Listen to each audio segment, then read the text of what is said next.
ఏం లేదు, ఈ 3 గీతలు నేర్చుకున్నాం అనుకో ఇంగ్లీష్ రాత చాలా అందంగా నేర్చుకున్నట్టే. ఎట్లా ఇగో టిక టిక టిక టిక టిక ఒక్కటి డమ్ డమ్ డమ్ డమ్ డమ్ ఒక్కటి అతి నారాయణ సీతారాం తప్పకుండా లెక్క పెడితే 31.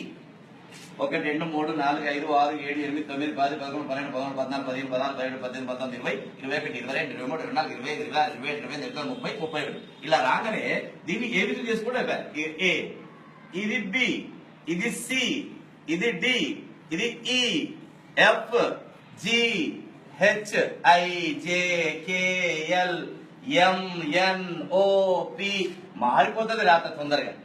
ఏ ఒక్కటి బాగా నేర్చుకున్నాం అనుకోండి, ఏ చాలా చిక్కుడు గింజ ఆకారంలో నేర్చుకోవాలి. నేర్చుకున్న తర్వాత ఇట్లా అంటే పి అవుతుంది, ఇటు కింద గీస్తే డి, ఇట్లా అంటే పి, ఇది క్యూ, ఇది జి, కాలి గింజ రాస్తే ఓ, ఇట్లా ఇట్లా రావనుకో ఎన్, ఇది ఎం, ఇది యు, ఇది డబ్ల్యూ, ఇది హెచ్, ఇది వై, ఇది సి, ఇక్కడ నుంచి ఇంతవరకు రాస్తే సి, ఇట్లా ఇట్లా అనుకో ఈ, అక్కడ రాసి చుక్క పెడితే ఐ, ఇట్లా అంటే ఎల్, ఇది జే, దీంట్లోనే కే, దీంట్లోనే ఎస్, దీంట్లోనే ఎక్స్ రాసినాం అనుకో ఏ సన్నగా రాసి బి పెద్దగా రాయవద్దు.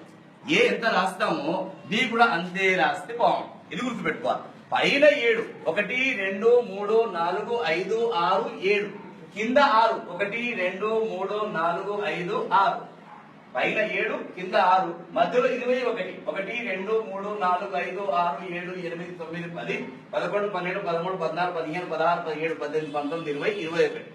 పైన ఇగో బి, ఇది డి, ఇది ఎఫ్, ఇది హెచ్, ఇది K, L, T, BDF HK అంటే పై 2 డబ్బాలలో రాయాలి.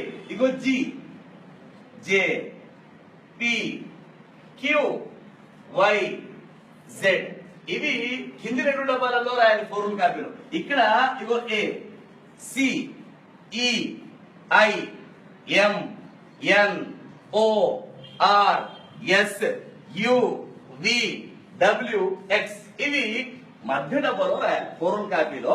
ఇవి పై 2 డబ్బాలలో, ఇవి కింది 2 డబ్బాలలో, ఇవి మధ్య డబ్బాలో రాస్తే ఇంగ్లీష్ ఈజీగా మీరు చాలా అందంగా